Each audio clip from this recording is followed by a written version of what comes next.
far as the presidency of Thomas Jefferson and James Madison go, each will have separate things we will deal with. We haven't talked about anything concerning Jefferson's presidency other than the expedition, the Lewis and Clark expedition, or the Corps of Discovery. Well, he actually had some other issues to deal with while those guys were on their discovery, and that'll be our first subtopic, which is congressional changes under President Jefferson. And it's going to be nice if you had that nice bright yellow sheet in front of you so you know the names, etc. Now, I'm going to tell you 4 things that Jefferson kind of threw himself behind once he became president. And you already know one. One is he threw himself behind the Corps of Discovery, the Lewis and Clark expedition. That's one thing that he kind of threw himself behind when he became president. So I'm going to tell you 3 other things that President Jefferson threw himself behind when he took office as president. Again, the first one was the formation of the Corps of Discovery and the Lewis and Clark expedition. But this kid took over 2 years, right? 2.5 years, so he obviously did some other things. He didn't just sit there for 2.5 years and wait for him to get back. Another thing he did is he repealed, remember the excise tax on whiskey, that led to the Whiskey Rebellion? Remember that? He repealed that tax. In other words, he had Congress get rid of the tax on whiskey, which caused the Whiskey Rebellion. So that tax is something he did as well. He repealed or got rid of the excess tax on whiskey. Another thing he did, which I'm not sure was the best thing, and it's going to come back to kind of bite us, is he cut funding to both the Army and the Navy, reducing them in size. Say sorry. Let's get to writing. Okay? He reduced funding to both the Army and the Navy, reducing them in size. So he's going to make us weak militarily. Okay? He wanted to save some money there, and so he reduced funding to both the Army and the Navy and reduced both branches of the service in size. Now, the third thing he did didn't happen. He asked Congress to eliminate the National Bank of the United States. He didn't like it, remember? He was against it. His whole party was against it. So, another thing he did during his presidency is he asked Congress to get rid of or eliminate the National Bank of the United States. He thought it was unconstitutional. He didn't like it, he didn't want it, and he wanted Congress to get rid of it. So, let's kind of go back and summarize just successes or failures. Did he form the Corps of Discovery? Yes, he did. Did Congress repeal the excise tax on whiskey? Yes, they did. Did they take his recommendation to cut funding to both Army and Navy and reduce them in size? Yes, they did. Yes, they did. No, they did. But they would not eliminate the Bank of the United States. Congress kept it, which annoyed him greatly.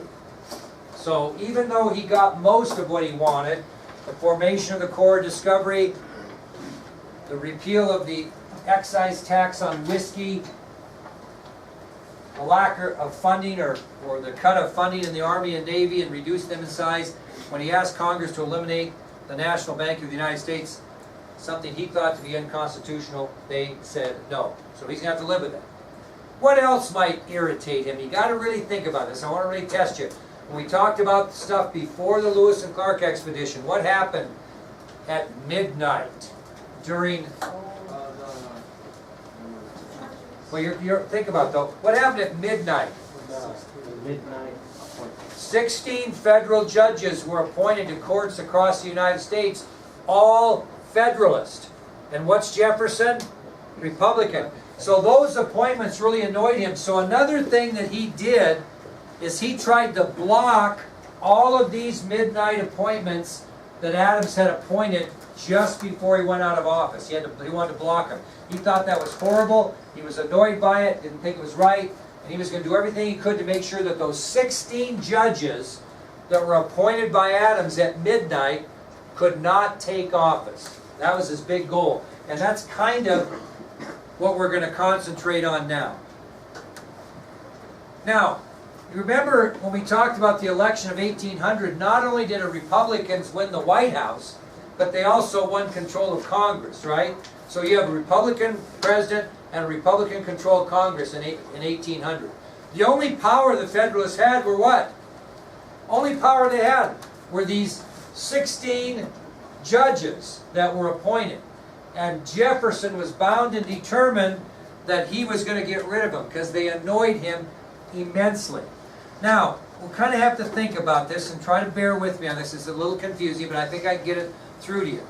Now, by law, to assume your position as judge, you had to have a commission, which is on your ID sheet. In order to, okay, so he appointed you as a judge, right, Marcus? But in order for you to actually be a judge, you had to show a commission. Now you're going to have to get that commission from somewhere, right? And they haven't gotten them yet because Adams just appointed them. But he left office before they got their commissions. Now, by law, I would give Marcus his commission if I was the Secretary of State. That's who gave him his commission. And once he got that piece of paper saying he was commissioned, he could be a judge. Now, who is the Secretary of State right now? James Madison, who is what? A Republican, right? So Jefferson's going to try to kind of use the Secretary of State's office and James Madison to make sure that Madison doesn't hand Marcus his commission. Because if he doesn't get his commission, he can't be a judge. So, to prevent these 16 new Federalist justices from assuming office, Jefferson orders Secretary of State James Madison not to deliver their commissions. And without those commissions, they cannot be judges. Is that really kind of playing dirty pool? It really is. But that's what the president did. He ordered Secretary of State James Madison not to deliver those commissions to those 16 potential judges. Well, one of those 16 men that was set to receive a commission was William Marbury. He's on your ID sheet. This is really important you understand this. William Marbury was one of those 16 judges that was supposed to get a commission.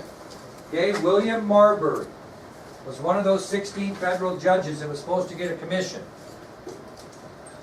Well, what do you think he did when he found out that he wasn't going to be given his by Secretary of State James Madison? Other than getting mad, what did he do? What? Nope, he wasn't going to walk away, he was mad. Nope. How do you get something you feel you're cheated out of? No, you can't just take it.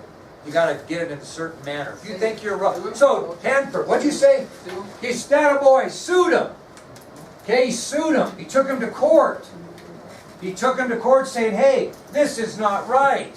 Why in the world do I not get my commission? I earned it. President Adams said I was going to be a federal judge. The Secretary of State, James Madison, needs to give me my commission. They said no. He sued him. And guess where it went? All the way to the United States Supreme Court. Now, if a decision goes to the United States Supreme Court, once the Supreme Court makes a decision on that, is there any further appeal? No. So he went through the channels. He sued in district court, federal court. Finally, it ended up all the way to the Supreme Court. And that Supreme Court decision will be known as Marbury versus Madison. Why is it Madison? Because who's he suing, really? James Madison, because he will not give him the commission. So that's a very important Supreme Court decision that happened in our country that we're going to talk about now. So I want to go back and make sure we understand this. By law, to assume their judicial positions, the 16 newly appointed federal judges were required to have a commission. These commissions were traditionally delivered by the President's Secretary of State. In this case, Republican James Madison. To prevent these 16 new Federalist justices from assuming office, President Jefferson ordered Secretary of State James Madison not to deliver their commission. Well, one of those men in particular, William Marbury, learned that his commission was being shelved by the Secretary of State, so he sued for its delivery. And that case went to the Supreme Court in 1803 and became known in American history as Marbury versus Madison. So it's going to be the job of the Supreme Court, and especially the Chief Justice, who is who? Who's the Chief Justice now? Not John Jay, John Marshall. Very good, I heard somebody say it. John Marshall. Remember? That was the good appointment that Adams made before he made these midnight appointments. So really, Chief Justice John Marshall is going to be the one that makes the decision on this. Now, do you remember the Judiciary Act of 1789 that established our court system in the United States? Remember that? Well, this is a weird ruling, because here's what, bear with me on this too, best you can. Chief Justice John Marshall states that Marbury had the right to his commission by virtue of the Judiciary Act of 1789. Now, we're going to talk about that, and I think you'll like this. Okay? So, Chief Justice John Marshall states publicly in his ruling that Marbury deserves his commission according to the Judiciary Act of 1789. Well, when that law was made, who was interpreting the law? Who was interpreting the law when the Judiciary Act of 1789 was made? Who was interpreting the law? Who made legal decisions like John Marshall is making right now? Who? President. Oh, yeah. Because there was no Supreme Court, right? Because that's what the Judiciary Act put together. So listen to this carefully before you write it down. Chief Justice John Marshall stated that Marbury had the right to his commission according to the Judiciary Act of 1789. However, he further ruled that the Judiciary Act of 1789 was unconstitutional. Therefore, since the Judiciary Act of 1789 is unconstitutional, does Marbury get his commission? No, because the law that would give him his commission is unconstitutional, because the President and Congress are not law-making bodies. The Supreme Court is. You see what I'm saying? So if you listen to this again, it'll make sense. And you might have to listen before you write anything down. So Chief Justice John Marshall states that Marbury has the right to his commission according to the Judiciary Act of 1789. However, he further rules that the Judiciary Act of 1789 is unconstitutional. And because the Judiciary Act of 1789 is unconstitutional, Marbury will not receive his commission. Now, he stated in his ruling that it was not Congress or the President of the United States that determined law, it was the Supreme Court. So basically, what Chief Justice Marshall is saying with this decision is who has the last word on whether an act of Congress or the President is constitutional or unconstitutional? The Supreme Court, not them. So he's saying that that Judiciary Act that they made in 1789 was unconstitutional because they don't have lawmaking powers. The Supreme Court does. So that'd be like, you have the right from people who don't have the right? Well, they established the Supreme Court to make those laws. Yeah. So the Judiciary Act no longer is constitutional. I mean, that's how law works. It's a weird deal. So he basically, in his ruling, he states these two things. That the Supreme Court alone has the last word on whether an act of Congress or the President is allowed by the Constitution. So, who can the Supreme Court overrule anytime they feel like it's necessary? Both Congress and the President of the United States. He basically says in this ruling that the Supreme Court makes all final decisions on the law, not Congress and not the President, which is probably good. I mean, that's the foundation of this country right now. Otherwise, the President of the United States is making every final decision on law. That would be scary depending on who the President of the United States is, to be quite frankly. So, it's not one man, it's a body of Supreme Court justices that are going to make that decision. So in the decision, Marbury versus Madison, I want you to make sure you understand this. It was first ruled that he could get his commission, Marbury, because of the Judiciary Act of 1789. But Marshall went on further to rule that the Judiciary Act of 1789 in today's world of 1800 is unconstitutional because you have a Supreme Court that's now making those decisions. Therefore, since the Judiciary Act of 1789 is now unconstitutional, Marbury does not get his commission. Well, President Jefferson was happy that those Federalist judges didn't get their commissions, right? But he was upset because he felt that Marshall had turned the Constitution into a piece of wax that could be formed any way the Supreme Court wanted it formed. That who lost power on the deal? The President. So he was happy that the midnight judges went away, but he was unhappy that he lost power that the Supreme Court now gained. That's a very important Supreme Court decision because it sets the stage for today where if anybody feels wronged and appeals through the court system, they finally have a final court or a Supreme Court that makes that decision, not one person. Okay? Does that make sense? Okay, well very good. That'll take us to the election of 1804. The election of 1804. So Jefferson's had a first term here. What he's done is he's had a Corps of Discovery.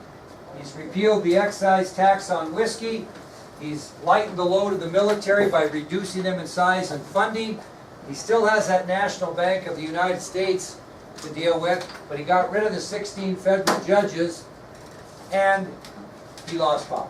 That's what he's done so far. Okay? Well, in the election of 1804, we still have the Federalist Party hanging in there the best they can.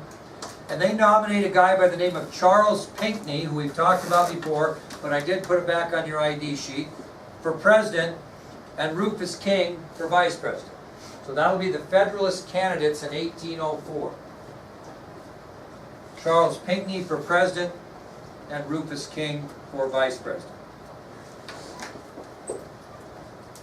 Anybody know who? Well, let me say this first. President Jefferson's going to run for re-election. Who's the vice president now? Aaron Burr. Well, he's not going to run with Jefferson in 1804. Jefferson's going to go with a guy by the name of George Clinton instead. No relation to Bill. Okay? So the Federalists are going to run Thomas Pinckney for president and Rufus King for vice president. Jefferson's going to run for re-election for president, but he's not going to have Aaron Burr run with him. He's going to have George Clinton run with him. Now this is a key thing you understand here because it's going to lead to something you're going to enjoy. Why didn't Vice President Aaron Burr run again? Anybody know? Why would he maybe not run? He sure could have. Jefferson would have been happy to have him. Why didn't he run? No, that's a good guess. Maybe he had other interests. And he did. He decided he was going to run for governor of New York instead. He would have rather been governor of New York than vice president. Sometimes the vice presidency is like the closest thing to falling off the face of the earth when you think about it. Did you know this? Let me give you a little sidebar. You all heard of Franklin Roosevelt, right? And you know that Franklin Roosevelt probably was elected 4 terms, very popular. His 4th vice president was Harry S. Truman, who ended up assuming the presidency when Roosevelt died in office right towards the end of World War II. And you probably know, maybe, that Harry Truman was the one that made the decision to drop the atomic bomb on Hiroshima and Nagasaki, saving a million American GIs' lives if they would have invaded mainland Japan. They figured they'd lose 1 million American GIs in that invasion, and probably 2 million Japanese soldiers, among men, women, and children, and everybody else. Well, the point I'm making here is that Harry Truman was only in office 82 days before he was president. And he only met with Roosevelt personally twice. So my point is the vice presidency is kind of sometimes not much to it. Okay? Usually they send you off here and there. Think about that. Harry Truman only met with President Roosevelt 2 times in 82 days and then became president of the United States and had to make that decision to drop the atomic bomb. So my point is, I'm guessing that Aaron Burr thought that the governorship of New York was going to be much higher position in his mind politically than running for vice president. So, with that said, Vice President Aaron Burr decides not to run for vice president, he will run for the governorship of New York. And that'll be an issue here we'll talk about later.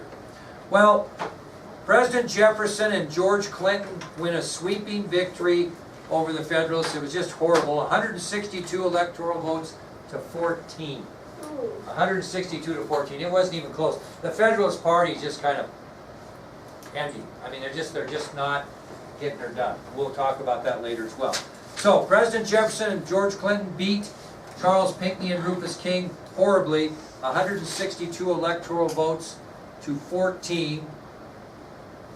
And Jefferson and Clinton carried every state with the exception of Delaware and Connecticut, and it was the largest margin of victory in a presidential election up to that point. That was the largest margin of victory. It was a butt kick, basically. Not even close. And the Republican Party is certainly controlling politics in America, and the Federalists are about on their last leg. Now, that'll take us to something you might have heard about. Alexander Hamilton and Aaron Burr. These boys are going to end up doing what? Anybody know this story? They're going to have a duel. They're going to have a duel. Okay? Now, we watched that video on Andrew Jackson. He talked about a duel, right? Well, this was kind of the first important duel in American history because that happened afterwards. Well, as I mentioned to you before, Vice President Aaron Burr decided to campaign for governor of New York rather than run for election for vice president, right, in 1804. Well, Burr had some enemies, and one of his biggest enemies was Alexander Hamilton. Alexander Hamilton did not like Aaron Burr. He did not trust Aaron Burr. He really hated Aaron Burr. Okay? And it was pretty obvious between the two that they didn't like each other. Well, when Aaron Burr ran for governor of New York, what do you think Hamilton did? Didn't run for governor, but what did he do?